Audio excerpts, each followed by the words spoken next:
Amazing! Okay, so ano yung gagawin natin ngayon? Gagawa tayo ngayon ng channel art ng YouTube sa pamamagitan lamang ng mga image from Google at Photoshop, syempre. Ano pang hinihintay nyo mga amazing? Let's start!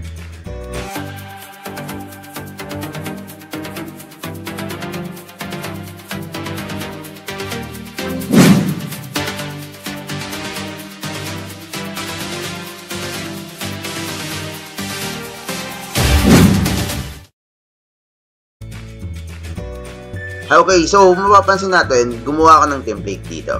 Dito sa area na to, dito natin makikita ang channel art natin pag gumagamit tayo ng mobile phone. Itong area naman, makikita to pag gumamit tayo ng desktop view. Ito naman, makikita pag gumamit tayo ng TV. Ibig sabihin, lahat dito pwede natin lagyan ng design. Pero tayo, di ba, gumagamit tayo lagi ng mobile phone at desktop computer. So, dito lang tayo magdi-design mga ka-amazing. So, dito sa block na to. So, gagamit lamang tayo ng mga Google Images. Nakapag-download na ako kanina ng mga image from Google. Siyempre, kasi napakahirap mag-download, diba? Na minsan umaabot tayo ng 3 hours sa pag-download lamang ng magagandang images. Mapapansin nyo, yung kinuha ko, related sa games. Halimbawa, gagawa tayo ngayon ng channel art about sa gamer na YouTuber, mga amazing. So, i-drag lang natin ito mga amazing dun sa mismong area. Da-drag out ko lang dito yung Minecraft na to, and then click lang natin clipping mask, diba? Para ibig sabihin yung image na to maipapatong dito sa mismong template natin. Another one, kukuha ko ng image doon, ilalagay ko to si Kung Fu Panda. Okay, syempre itong Mobile Legend na character kasi sikat siya, di ba? Pero hindi ko ito kilala kasi hindi ako naglalaro ng Mobile Legend, mga amazing. So, another one, kukuha ulit ako ng character na dinownload ko kanina, dadrag nyo lang dun sa area na gusto nyo. So, dito, ilalagay ko siya dito, malapit lang, mga amazing. Ayan, and then, huwag kakalimutan, clipping mask. Again, pag ginopen ko yung template ko kanina, lahat yan, opacity ko lang. Ito yung makikita natin sa mismong channel natin pag yung ginamit natin ay mobile phone. Itong maliit na box na white na to. Diba? Another one, magdadrag ako ng PUBG character. Ayan. Lalagay ko lang katabi nitong Call of Duty character. Lalagay ko lang siya dito, mga amazing. Sa unahan siya. Ayan, didrag lang diba natin? Wala tayong masyadong effort, kundi lang. Then, si Kung Fu Panda, lagay natin dito, konti, just lang. Another one, maglalagay tayo ng effects. Ilalagay ko lang do, drag lang natin dito. Sa pag-download po pala ng mga image, mga ka-amazing, sa pag-download ng mga image, kailangan po naka-PNG file lagi. Ibig sabihin po kasi ng PNG, transparent po siya. Ibig sabihin, malinis siya, hindi na natin kailangan tanggalin yung background. So, search nyo lang sa Google search, PNG images, mga ka-amazing. So, tulad dito na ginagawa natin. Lalagay ko lang siya dito. And then, importante syempre yung pangalan ng ating channel. Pero bago yun, syempre may motto, halimbawa yung channel natin. Ito, All About Games, mga ka-amazing. So, ilalagay natin yan bilang motto ng ating ginagawang channel. So, sa pagpili ng font, syempre kailangan babagay din po dapat sa channel yung mga font na ginagamit natin. Kasi minsan yung mga font OA, di ba? Minsan ang laki, minsan hindi naman bagay. So, pipili tayo ng font na mas babagay doon. Sis na gamer, ano yung babagay? Pwedeng ito, di ba, mga amazing? Kasi para naka-bold siya. Change lang natin yung size niya to 140 para mas highlight yung pangalan ng ating games, ng ating YouTube.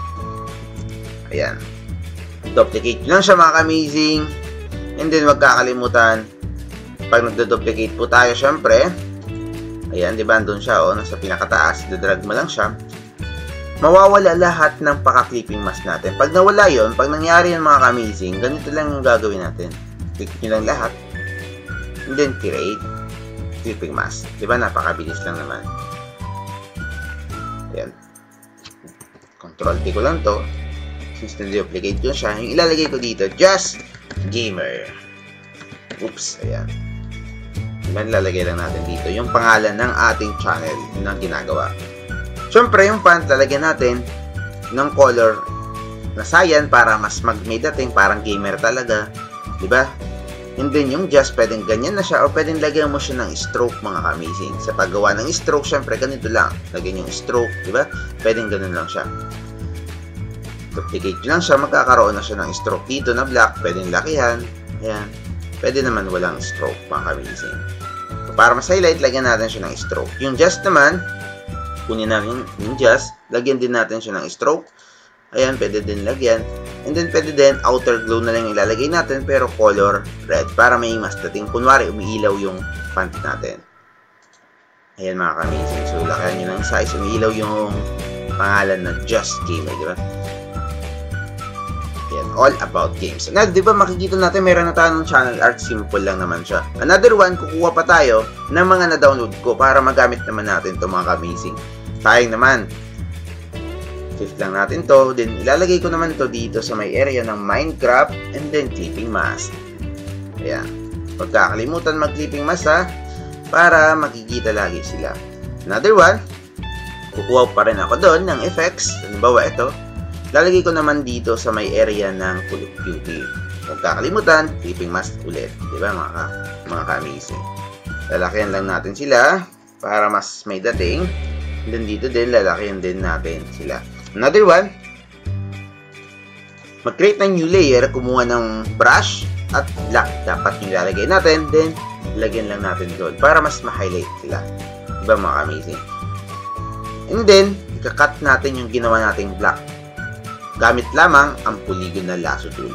So, click lang natin dito para may mas dating. Ayan. Click lang natin sa gusto natin and then Control X. Another one dito. Kakat lang po natin yan gamit ang Control X. And then, opacity, change natin siya. Create yung layer pa rin. Kumuha ng brush and then lalagyan lang natin ulit doon. Dito sa may area na to. Diba, meron na siya ng isa pang element na nabuo tayo gamit lamang. So, sundan nyo lang yung video ng dahan-dahan para masundan din po natin yung paggawa ng channel art in simple way. Kumuha pa tayo ng isang image. Dito, syempre, huwag kakalimutan, clipping mask kasi pag hindi natin yung clipping mask, mga ka-amazing, mawawala po yan. Mawawala yung ginagawa natin. Since na gamer ka, kailangan may mga lights. Diba, may mga lights pag gamer. Kailangan ganyan. Ayan, mga ka-amazing. So, mapapansin natin, halos nabubuhay na siya. Diba, kunti na lang. Almost matatapos na tayo. And then, another one, ano yung babagay dun sa kabila, ilalagay lang natin yung, for example, light source ulit. Ilalagay lang natin dito sa may Kung Fu Panda. Pero bago yon, di ba nawala yung iba? Clipping mask. Ilalagay lang natin dito sa may Kung Fu Panda. Kung Fu Panda ba ito, mga ka-amazing? Ayan, mga ka-amazing. So, dahil sa simple lang, sa mga Google Image, nakapagawa tayo ng simple na channel art.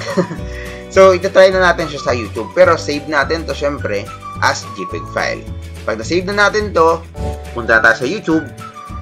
And then, i-upload lang natin dun sa banner image. Syempre, kiklik lang natin siya.